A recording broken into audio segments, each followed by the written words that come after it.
Hey everyone, my name is Vulgar and I'm a sales director at early stage startup firm and I've been spending my life and my days closing enterprise B2B deals. I've been watching quite a lot of sales content recently and I found out that quite a lot of it is unfortunately based on very generic, outdated content or very generic, outdated sales trainings, and not a lot of people actually tell you how to close a deal.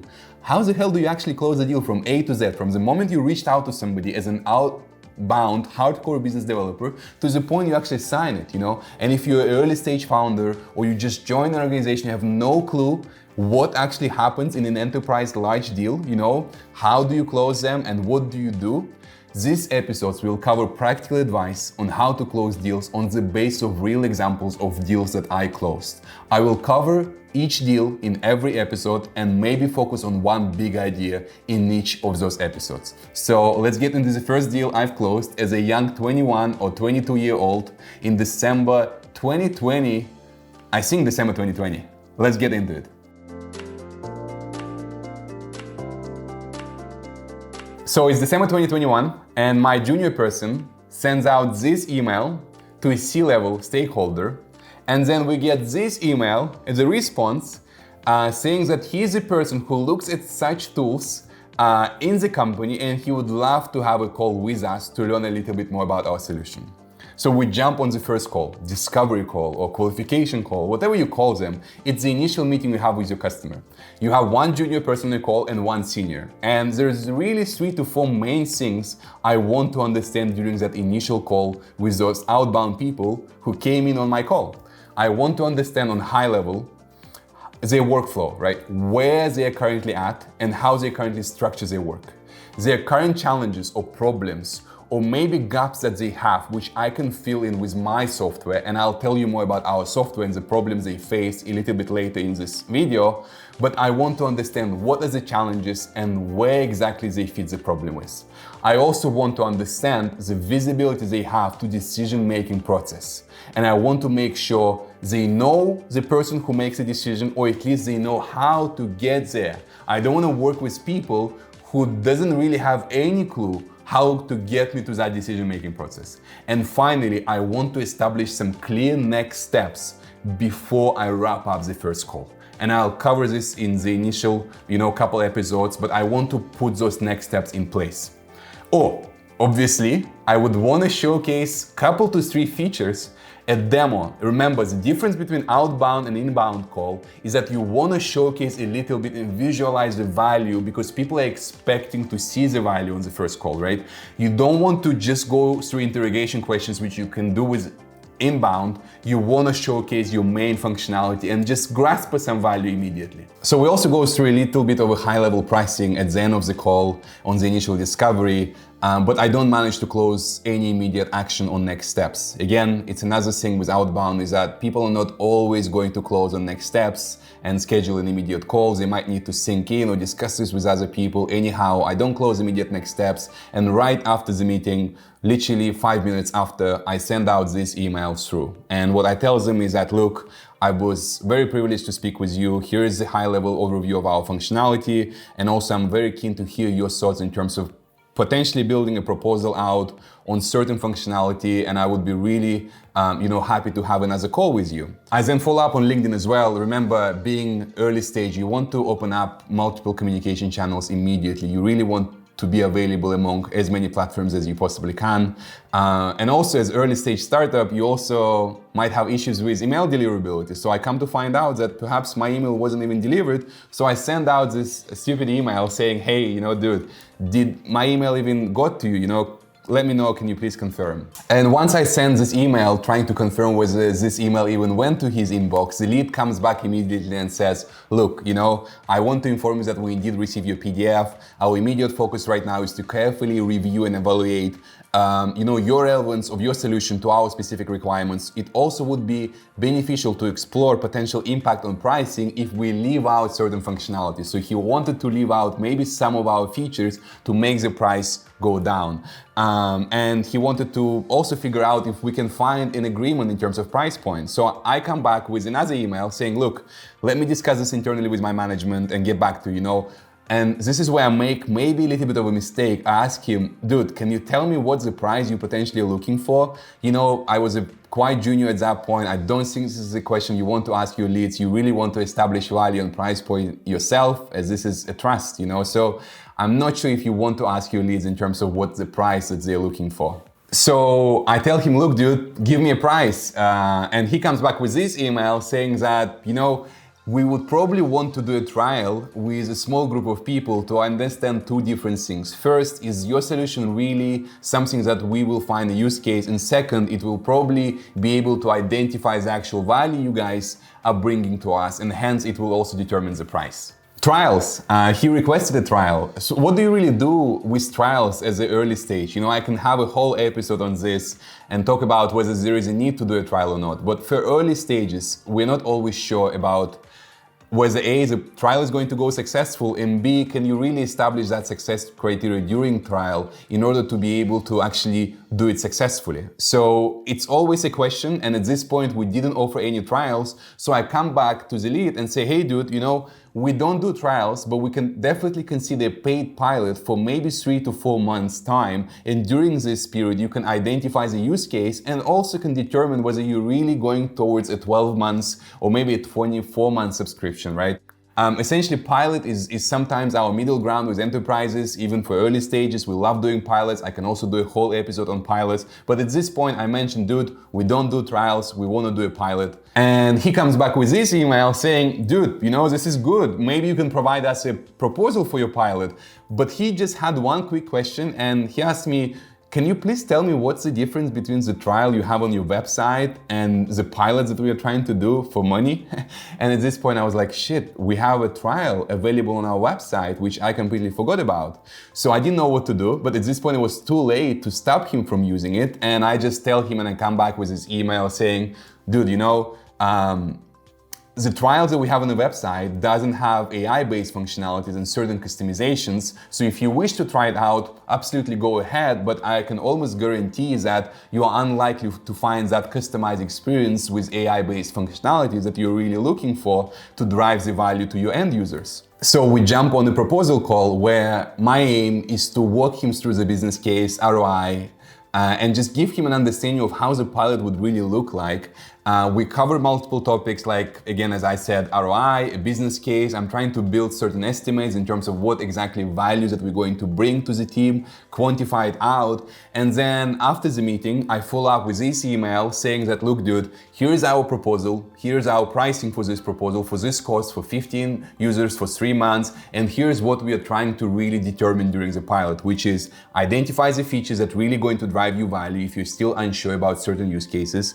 Here is a clear pricing models that we have for the pilot and post-pilot. Here's the KPIs that we have, and also here's the power users that I believe would be great for this particular pilot. So I send out this email, follow up after our business proposal call, and I don't really hear back in a couple to 3 days. And this is a very crucial moment, because at this point you have your champions that you're trying to develop, you're doing discovery with them, you run through ROI, business case, you're trying to build some relationship, but they might not be necessarily immediately putting some next steps with you, and you have to keep driving some value to them. So what I mentioned over email after a couple of days is, look, dude, in addition to this proposal, here's another email I send out saying that here's what we've done for some firms like yours in the same industry that we're working with. Here's the amount of results that we brought to them, both in terms of quantity and quality. And here's what they have been able to do, not just during pilot, but also during rollout.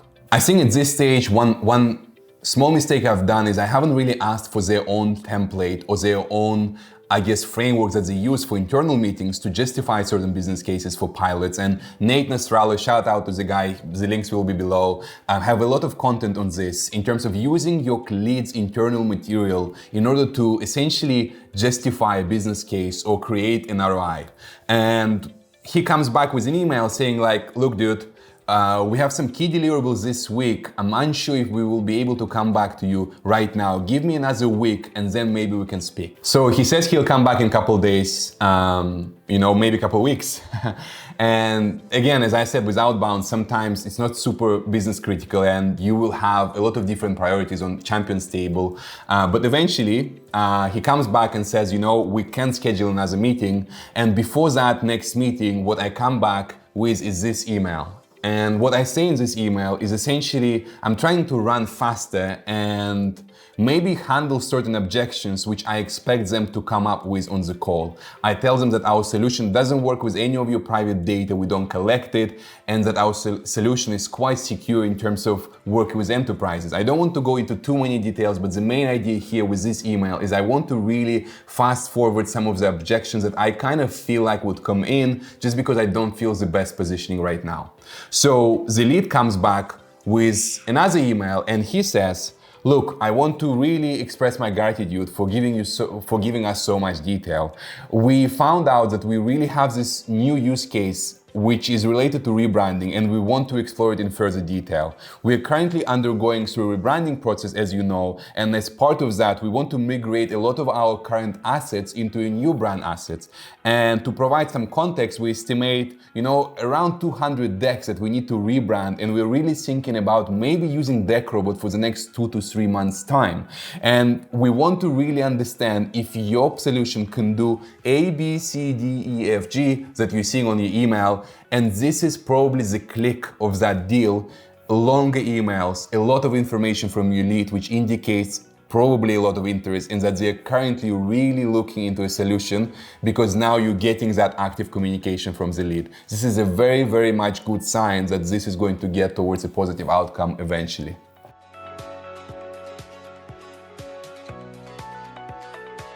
So I come back with this email saying, look, dude, thank you so much for providing so much context. I understand all what you mean, and I'm happy to discuss this during call because I can see how we can solve a lot of those use cases you mentioned earlier.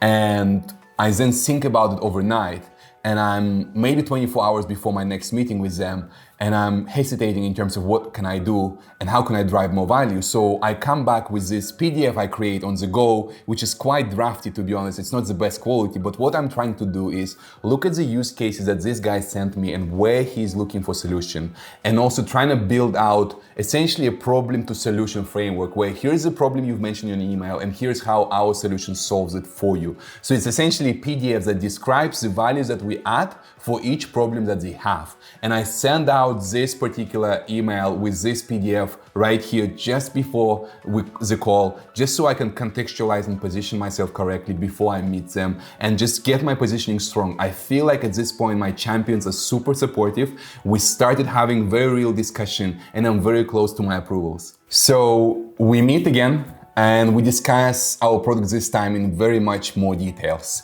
And I tell them, like, transparently speaking, I think our solution can solve maybe 70 to 80% of your requirements. Here what we can do and here what we can't do. But I can also promise that there are certain deliverables we can close during the pilot as part of the customizations. I'm really deep into the cycle right now. I'm thinking that I'm almost close to approvals and getting to that leadership meeting. But look, I've been with this cycle for maybe 3 months. I was fairly junior, and ideally you want to get to the second or third call and get to the decision maker very early. You don't want to play around with your champions for so long trying to convince them. You want to work together with them to close deals. Again, Nate, which I will put in description, have a lot of content on how you can close the deal with a buyer and not against them. Here I've been working against them, but anyway, I send out this email saying that we can probably cover 70 to 80% of their requirements. Here's what we can do, here's what we can't do, and here's what I think we can commit during pilot. And apart from mentioning the fact that we will maybe fulfill 80 to 90% of their requirements during the pilot,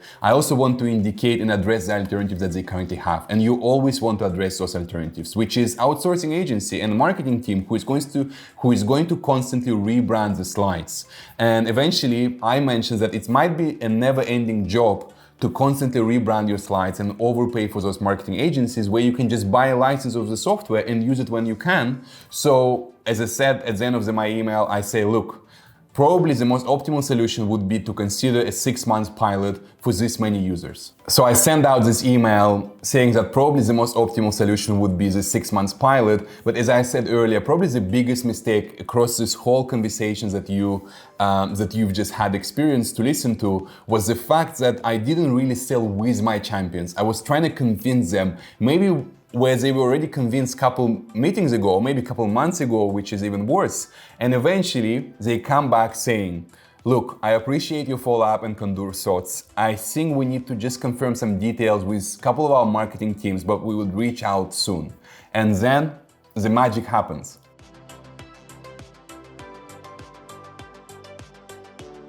So we get the email from a chief marketing officer, a decision maker, an approval contact, a sugar daddy, whatever you call him, that's the person who comes back. And he says, look, hi Vugar, I got your email and contact info from this and this person. I am a CMO at this company and I'm really interested in discussing a pilot with your tool. We are primarily interested in the use case of converting old slides to the new ones, but I understand that your tool can also do extra things. Can we please schedule a meeting and have a demo? I say, obviously we can have a meeting, and we come and schedule a meeting with nobody else but Chief Marketing Officer. So we schedule a meeting with C-level, CMO comes on the call, and here's your approval meeting, right? Here's your initial touch with the C-level stakeholder. You really want to outline a couple differences when it comes to C-level meetings versus what you do with fairly junior people. You really want to qualify less. You don't want to discover as much. The more discovery questions you will have, the less likely you're actually going to close the deal. And I'll insert some data in terms of this below. But eventually you want to do less discovery, more showcase, demonstrate some personalized value, and really focus on key use cases that you think will create this future ideal state in a C-level stakeholder phase that he will grab on your solution.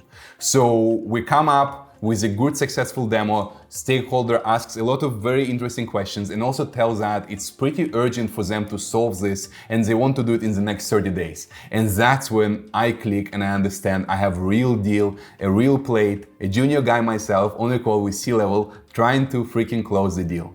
So I send out an executive summary, obviously, of what we discussed, meeting notes. Again, a big mistake that I've done is I haven't really established next steps. Again, me being junior, I haven't really put a next action item. We just demoed, I got nervous and I said, look, dude, let me do what I can do to just sell as much as I can. And I come back with an email to my champion and say, hey dude, the meeting went well, the CEO level loves the solution. Did he give you any information? And he comes back and says, look, I'm not sure I'll have any update for you right now. I think we're still waiting on the team to make some decisions. I've sent him a note after a call, but I'll let you know if I hear anything back. And again, this is a clear indication, going back to that point, that you need to really build your relationship with your champion and sell with them. I know I keep repeating on it, but if you don't do it, this is what the type of emails you're gonna get, right? Is essentially people telling you, look, dude, I'll give you some info, but I don't have any insights for you. He's not gathering information for me, and he's not really giving me an understanding of what's going on internally. So I'm just like a blind cat running around. So I said, look, that's fine. I understand. So I hold my breath. And I say, let me send out an email to C-level myself and see what comes out of it. So I send an email saying, hey, thank you again for the meeting. I appreciate it. Just attaching some material in terms of what we've done with some of other C-level people like yourself and what was the reason they purchased our solution. It's a really good point because you want to indicate and showcase what other people in the industry on his position have done so he can maybe resonate with this. And again, I just try to add more value to C-level, demonstrate I'm really here trying to nurture and give him as much as I can, but I don't hear anything back. Again, this email is good in terms of trying to add more information, new information, add value, but it doesn't really have a CTA, and I'm not really asking something, I'm not really engaging in conversation. So a couple days goes by, I don't hear back from my champion, and I also don't hear back from my C-level, and at this point, I get a little bit nervous. So finally, my champion comes back and he says, look, I want to inform you, I haven't really received any response, but I have followed up and I tried to remind. The progress is really relied on our C-level involvement and at what point he's willing to make a decision. But also, we have a global management conference this week upcoming, and it means that probably you will need some time to respond. So, mediocre response, I'm not really sure what to reply on this, but all in all, it means that my champion is just not super engaged. Again, me being junior, it's a mistake that I've already discussed before, and I hope to cover, way better deals and show you how I close deals, in a couple clicks for enterprise, but that's later. So at that night, I was a little bit hesitant to understand what do I do next, right? And I think about so much, and I'm 21 at that point. I'm super excited about sales, but I just don't know what to do. So I hold my breath and I think, let me just call the C-level guy and see what he says. So I call him in. My voice is shaking, man. It's middle of the night, but I just want to do it, right? And he replies and he says, it's still on my priority table, but I'm just a little bit busy. And there is a certain level of, of excitement and also relaxation you get after this call, because you can at least get the confirmation from C-level. It's still on my priority. I'm still here, dude. You just need to give me a little bit of time. So I get this fresh feeling, C-level replied, I was on his call, I heard his voice, he heard my voice, it's on priority at some point. So I try to act smart and I ask my CEO to send a C-level a message.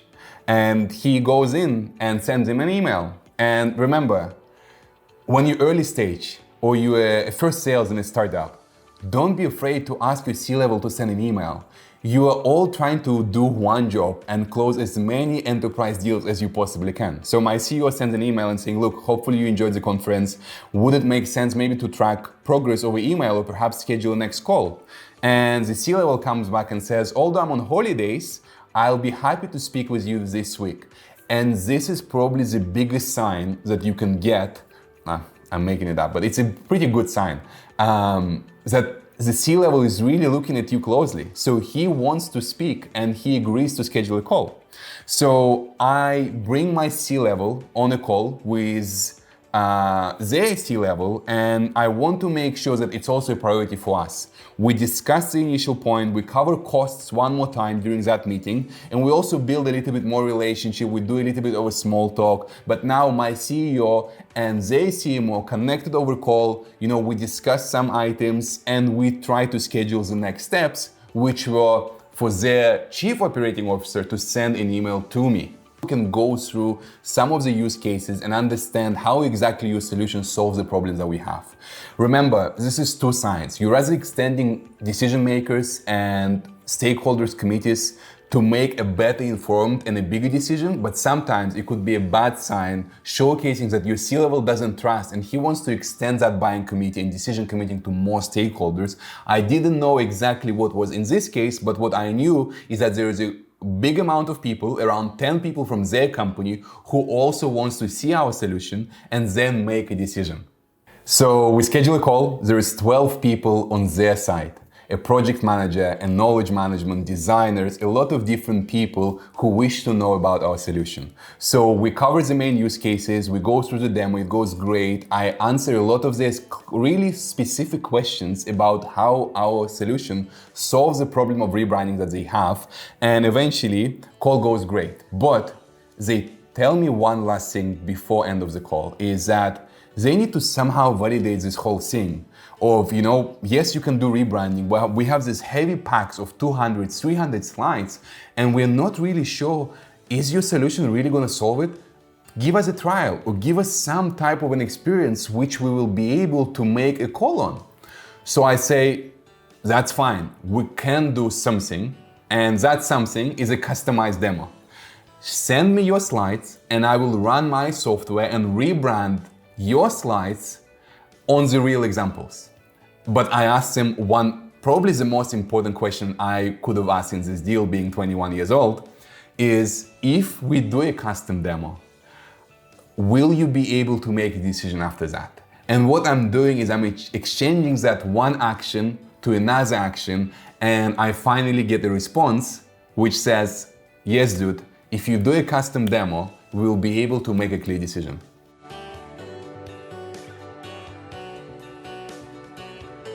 So I receive their slides and they send out their pack of slides and I look through them and then I try to run our software on top of those slides and try to rebrand those slides myself.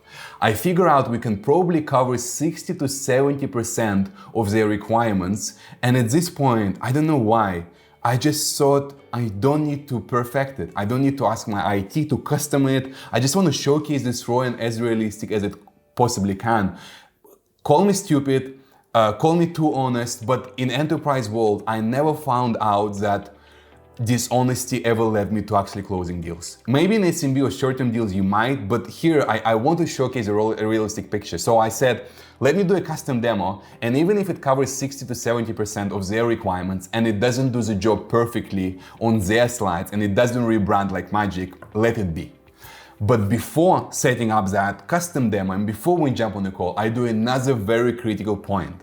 Is I send an email to COO and I say, before we go to that custom demo, can you maybe involve IT people on that call, or maybe send an email to your IT folks about the robot so we can maybe in the meantime kick off that IT and admin stuff and essentially make a better decision. And what I'm doing here, guys, is simply enabling a better experience for the buyer. I'm trying to get the IT people on board before they even made a decision because it's gonna make it easier.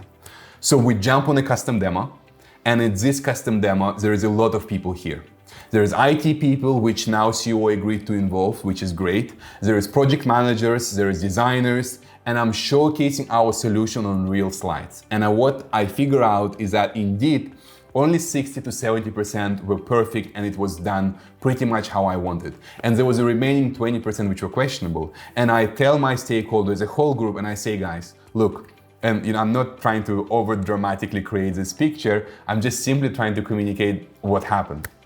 I tell them, look guys, I don't think I wanted to showcase a perfect picture and an ideal state, because it's a pilot, it's an enterprise, right? We're trying to customize this for you. So I sent 2 emails after the end of that custom demo, which I think went really good. You know, I had a feeling that I've really solved this and it's going to move forward. I sent this first email with an executive summary of what we've covered and what we've done. And then I sent this email to the IT people and I asked my champion to forward this to the relevant stakeholders, essentially to kick off that admin stuff, just to make sure that I engage multiple multi-threading conversations across business and IT. And then I take 2 to 3 days. And at this point, it's like an intuition, guys. You feel it inside yourself that you're very much close to getting business sold. So I give a ring to my CMO and he tells me, look, dude, I don't think it's a matter of going forward or not at this point. We want to move forward with you guys. We're just trying to identify the right pilot users. And this is probably the rush that you get. And people who sell to enterprise, they will understand what I'm saying. This is the rush you get, which is even bigger than when you sign a contract. It's when business confirms they want to move ahead. And they tell us, we want to go forward. I'm happy. Everybody's happy. I've sold to business. Now we are over to admin and legal and hopefully closing it.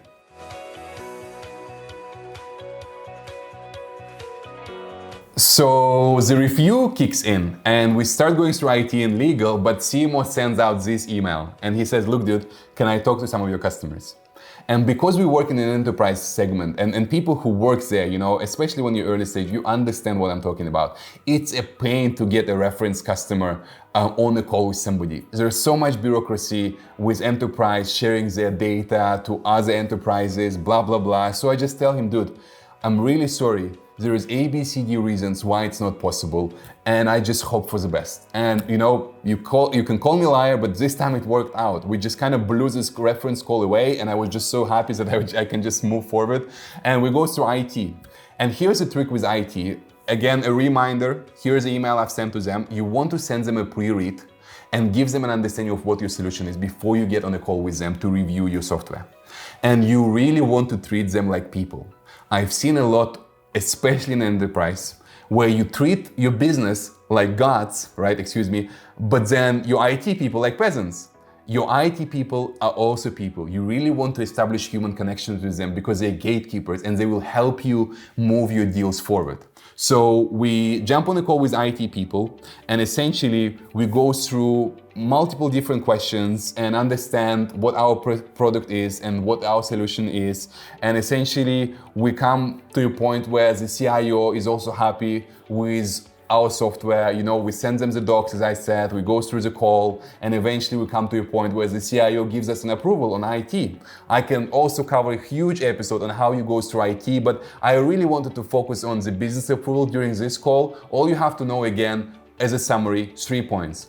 You want to make sure you send a pre-read to IT people. You want to make sure that you have a C-level, a CIO, somebody who is overlooking if you need to escalate. And third, you really want to treat your IT people as humans and request a call instead of trying to go through email chain. So we finalize IT review and we go through legals. The trick with legal is 2 things. A, you want to make sure that you send out your software license agreement to them. They get the review going. You want to give them some space, they move at their own pace, and you want to really give them, some momentum to go through your agreement. Give them a week, sometimes a week and a half. I know you want to close the deal, but just give them some space. And let them review, and then go through multiple iterations, maybe 2 to 3 iterations with your legal, their legal. Don't be afraid to exchange a lot on paper, whereas with IT, you want to get on a call. With legal people, they're more hesitant, they want to go through paper first. And then at the end, when you're really struggling on a couple different items to agree on, then absolutely get on a call and clear out, involve your C-level if you need to make business calls on your legal papers. But eventually, you want to go through that paperwork first. Eventually, we clear IT, we clear legal, ladies and gentlemen, and this is the most crucial point at the end of any sales training you're gonna get and any outdated podcast you've been listening, which is how do you ask for a sign? Do you call and say, hey, mister, can you please sign an agreement? Or, hey, would it make sense to sign an agreement? Well, actually, a good question to ask. In 95% of my enterprise deals, and any enterprise sellers or people who sold to enterprise hopefully can validate or make due diligence on me, it's a logical next step. If you have done your budget approval, you've done your legal, your financial, your IT approvals, now, guess what? It's time for DocuSign. It's time for electronic signatures. It's time to sign an envelope. It's just time to move forward to sign on. I never ask people to close, or at least almost never. I just qualify my deals really through, and by the time I come to a sign, I know this is a logical next step, and it's my stakeholder who is going to lead me towards a signature, which I'm going to get. And if I, as I said, qualified it well, and I've done everything I could during this deal cycle, and I added value at every single step, and I did all I could to close the deal, it will get with an email saying, everything is clear, legal is done, let's get to signatures, here's our signed contact. Sometimes it's your CMO, sometimes it's your procurement, sometimes it's your IT person. Eventually, it doesn't really super matter. What matters, as I said, is well-qualified deal, which goes through each stage thoroughly or in parallel.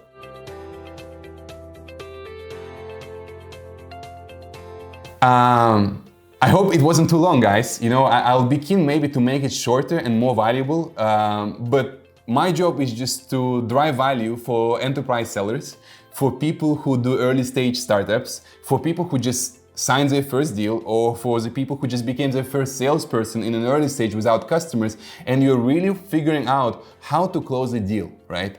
And when I looked through podcasts, as I said in my initial beginning, I just couldn't find applicable practical use case. And I'm not saying I want to be that person for you, but I'm here just to add as much value as I can. So if you enjoyed it, tell your friends, share this through, subscribe, like, comment, and just let me know your thoughts. And also, if you have any questions about certain things that you have within your deal cycles or certain elements you wish me to cover in more detail, let me know. Again, my name is Vugar, and I'm an enterprise sales director at a software firm, helping people like yourself close more deals.